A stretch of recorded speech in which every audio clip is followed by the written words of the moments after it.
내가 제일 잘났어는 어떤 이야기인가요? 네, 이 이야기는요. 3학년 교실 안에서 벌어지는 친구들 간의 잘난 척과 자랑 때문에 생길 수 있는 그런 흥미진진하고 미묘한 그런 상황들에 대해서 재미있게 그 이야기로 풀어낸 그런 동화이고요. 이 책에 등장하는 세 명의 주인공을 잠깐 소개해 드리자면, 그림 그리기를 좋아하고 실제로 틈만 나면 그림을 그리는 민재라는 친구가 있고요. 고양이를 정말 좋아하고 아끼고 키우고 있지만 자기를 드러내는 걸 별로 좋아하지 않으면서도 잘난 척하는 친구들 간에 중재를 해줄 수 있는 그런 성숙함을 지닌 민지라는 친구가 있고요. 이 민재와 민지는 쌍둥이거든요. 그런데 이 쌍둥이가 있는 교실, 3학년 교실에 전학온 제임스라는 친구가 있어요. 제임스는요, 미국에서 전학을 왔고 로봇을 정말 잘 만들고 실제로 대회에 나가서 상을 탄 적도 있는데요. 이 제임스와 민재 사이에서 미묘한 경쟁 구도가 조성이 되면서 서로 자랑을 하기도 하고 잘난 척을 하기도 하고 서로를 부러워하다가 서로 나쁜 마음을 가지기도 하고 실제로 갈등이 일어나서 그들의 관계에 금이 가기도 하는데요. 이 모든 과정들을 실제로 학교 안에서 있을 만한 그런 상황들을 만들어서 그 상황에서 아이들의 모습을 보면서 이 책을 읽는 우리 초등학생 독자들이 그 친구들, 민재, 민지, 제임스의 모습을 보면서 나 스스로의 행동을 돌아볼 수 있는 그런 계기를 만들어주는 그런 이야기입니다. 책 속 인물 중 한 명이 현실에 나타나서 작가님과 하루를 보낸다면 누구와 무엇을 하고 싶으세요? 네, 민재, 민지, 제임스 이렇게 세 명의 주인공 중에서 딱 한 명의 친구와 하루를 보내야 한다면 저는 민지를 선택하겠습니다. 이유는 여러 가지가 있는데요. 먼저 민지는 다른 친구들이 자기의 잘난 척을 하거나 자랑을 하거나 서로의 험담을 할 때 묵묵히 들어주는 그런 성격을 가진 친구예요. 이 성격을 가진 것도 너무나 고맙지만 또 하나 민지는 다른 사람의 어려움을 살피고 그것들을 도와주려고 하는 마음이 있는 친구라서요. 왠지 민지랑 하루를 같이 지내다 보면 민재가 내가 나도 모르게 하는 잘난 척을 들어줄 수 있을 것 같고요. 또 내가 어려움에 처하거나 좀 곤란한 상황에 빠졌을 때 민지가 저를 도와줄 수도 있을 거란 생각이 들었어요. 그런데 그런 민지와의 하루도 상상해보면 정말 재미있겠지만 또 한편으로는 저는 민재, 잘난 척하는 그런 내가 제일 잘났어 라고 말하는 민재라는 친구랑 하루를 보내도 재미있겠다라는 생각이 들었어요. 우리 교실 안에서 혹은 주변에서 보면 잘난 척을 하고 싶어 하는 친구들이 있잖아요. 그런 친구들의 특징은 뭐냐면 그 친구가 잘하는 거를 잘한다 라고 인정을 해주면 얼마든지 즐겁게 그리고 활기차게 하루를 같이 보낼 수 있는 친구들이잖아요. 그래서 민재가 잘 그리는 책 속의 이야기 속에서도 소개했듯이 민재가 좋아하는 공룡 그림을 하루 동안 같이 그리면서 민재가 잘난 척하고 자랑할 수 있는 그런 상황 속에서 민재에게 공룡에 대해서 배우고 싶기도 하고 민재랑 같이 공룡 그림을 그려보고 싶기도 하고 또 민재가 공룡에 대해서 알려주는 그러한 것들 가지고 민재랑 같이 즐거운 퀴즈 맞추기 놀이도 해보면 정말 재미있겠다는 생각이 들었습니다. 작가님께서는 어릴 적 민재나 민지처럼 잘나고 싶다거나 인정받고 싶다는 마음을 느낀 적이 있으신가요? 그럼요, 당연히 있죠. 심지어는요, 어린 시절에만 그랬던 게 아니라 어른이 된 지금까지도 다른 사람에게 자랑하고 싶다, 인정받고 싶다, 그리고 나도 다른 사람들처럼 잘나고 싶다라는 마음이 당연히 있습니다. 어린 시절에 저는 발표를 너무나 못해서요. 친구들이 저요 하고 발표할 때 그 친구들을 보면서 정말 부러웠던 기억이 있어요. 그래서 나도 저 친구들처럼 자신감 있게 손을 들고 발표를 할 수 있다면 얼마나 좋을까. 나도 저 친구들처럼 자신감이 넘친다면 얼마나 좋을까 라는 생각을 하면서 남몰래 그 친구들을 부러워했던 기억이 있습니다. 지금의 저는 역시 저보다 뭔가를 잘하는 사람을 보면 부러워하는 마음이 있는 사람이라고 했잖아요. 지금의 저는 어떤 사람이 부럽냐면요.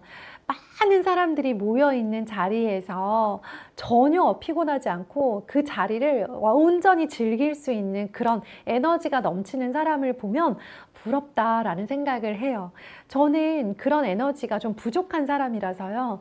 친구들과 어울려 노는 것도 좋지만 방에서 혼자 쉬는 것도 굉장히 좋아하고 친구들과 막 떠들고 수다를 떨다가는 집에 돌아와서 쉬지 않으면 다음 일정을 할 수 없을 만큼 에너지가 좀 부족한 사람이라서 에너지가 넘치는 사람을 보면 와, 대단하다, 부럽다 라는 생각을 하게 된답니다. 책을 보면 잘나고 싶은 마음이 꼭 나쁜 건 아니라는 메시지가 느껴집니다. 작가님이 생각하는 건강한 경쟁심은 어떤 모습일까요? 네. 건강한 경쟁심이라는 단어 자체가 우리 아이들이 꼭 가졌으면 좋겠다라는 생각인데요. 어떤 거냐면요. 우리가 내가 잘하는 것, 자신 있는 것, 그리고 내가 노력한 것들을 이야기하는 것은 전혀 문제가 아니에요. 나쁜 것도 아니에요.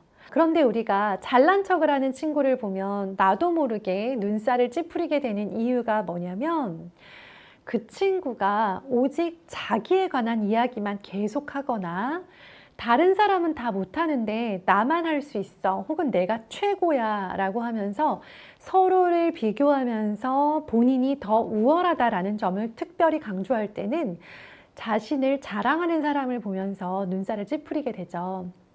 그래서 건강한 경쟁심을 건강하게 기분 좋게 표현하기 위해서는 내가 잘하고 있는 것, 열심히 노력한 것에 대해서 충분히 이야기를 하되 그 이야기를 들어주고 있는 상대방이 무엇을 잘하는지, 무엇을 열심히 노력했는지, 무엇을 자랑하고 싶은지에 대한 상대방에 대한 관심과 응원, 그리고 격려가 동반될 때 이 모든 상황들은 정말 아름답기도 하고요, 건전하기도 하고요, 발전적이기도 한 그런 대화와 상황들이 될 거라고 생각해요. 그래서 자랑하고 싶은 친구들이 있다면요, 자랑을 참지 마시고요, 자랑할 건 하되 그 자랑을 들어주는 상대방 친구를 높여줄 수 있는, 그리고 그 친구를 인정해 줄 수 있는 그런 내용들은 무엇이 있을까에 대해서 한번 생각해 보는 시간을 가졌으면 좋겠습니다. 친구와 비교하게 될 때 작가님은 스스로를 어떻게 다독이시나요? 네, 맞아요. 우리 친구들이 가장 어려움을 겪는 상황, 우리 어른들도 그런 상황을 겪는데요. 우린 항상 서로를 비교하면서 내가 더 잘하지 못하는 상황 속에서 나 자신을 초라하게 느끼거나 그 친구에 대한 그런 나쁜 경쟁심을 가지게 되죠. 자, 그럴 때는 이렇게 생각하면 좋겠어요. 사람 각자에게는 모두 세 개의 진주 구슬이 있다고요. 저는 제 마음속에 진주 구슬 세 개를 놓고 있고요. 친구의 마음에도 진주 구슬이 세 개가 있다고 생각을 해요. 이 진주 구슬이 뭐냐면요. 각 사람에게 가지고 태어난 재능이라는 게 있다고 생각을 하는데 이 재능은 어떤 거냐면요. 똑같이 노력했는데 내가 좀 더 빠르게 잘하게 되는 것, 혹은 내가 덜 노력했는데 친구들과 비슷한 수준의 능력을 가지게 되는 것, 이것이 저는 그 사람이 가지고 태어난 재능이라고 생각하고요. 이 재능은 모든 사람에게 공평하게 세 개씩의 진주 구슬처럼 가지고 있다고 생각해요. 이 진주구슬이 무엇인지를 알아내는 것이 인생의 목표라고 생각하고요. 이 세 가지가 무엇인지를 또렷하게 알게 되고 나잖아요. 그러면 내가 세 개밖에 못 가지고 친구가 10개를 가진 게 아니고 나는 하나도 없는데 친구한테 100개가 있는 게 아니고요. 모두가 공평하게 세 개씩을 가지고 태어났는데 그 세 개가 무엇인지를 먼저 발견한 사람이 있고 좀 늦게 발견한 사람이 있는 거다. 그렇다면 여기에서 중요한 건 내가 구슬의 개수가 더 많았으면 좋겠다라고 바라는 게 아니라 나에게도 세 개, 친구에게도 세 개가 있는데 나의 진주구슬 세 개는 무엇일까? 무엇이 나의 진주구슬일까를 찾아내기 위한 노력을 하는 거죠. 그러려면 친구가 뭘 잘하고 친구가 뭘 더 많이 가졌느냐가 중요한 게 아니고요. 내가 나의 진주구슬이 무엇인지를 찾아냈느냐가 나의 관심사가 되는 거예요.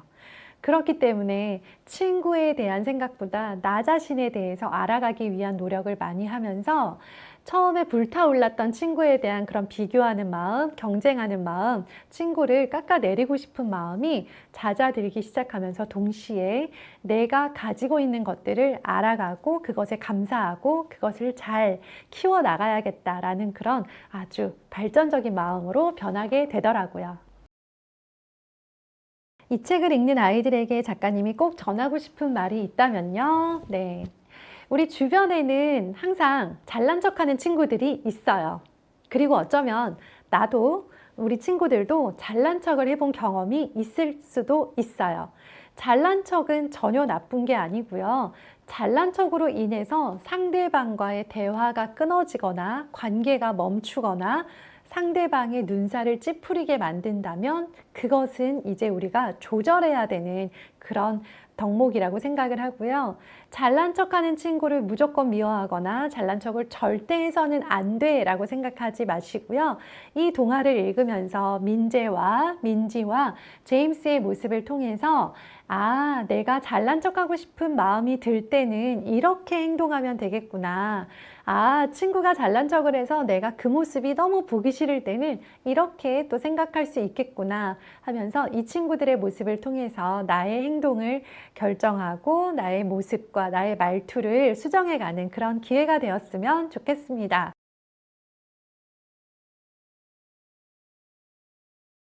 내가 제일 잘났어를 한 문장으로 표현한다면 어떤 말이 어울릴까요? 네. 진짜 멋짐은 내가 말로 표현할 필요가 없다라는 점입니다. 우리는 내가 잘났다는 걸 내가 말로 자랑하고 표현해야만 상대방이 알 거라고 생각하고 그걸 끊임없이 말로 표현하기 시작하면서 상대방과의 대화가 어색해지고 관계가 부드럽지 않아지는 경험을 하는데요. 진짜 멋진 사람은요, 굳이 말로 표현하지 않아도 괜찮습니다. 내가 말로 하지 않아도 내가 멋진 사람이라고 한다면 모든 사람들이 결국 나의 멋짐을 진짜 멋짐을 알고 인정해 줄 거예요. 그러니까 우리 친구들, 네, 내가 멋지다는 사실을 주변 사람들이 모를까 봐 걱정하지 마시고요. 진짜 멋져지기 위한 노력을 계속하는 우리 친구들이 되었으면 좋겠습니다. 감사합니다.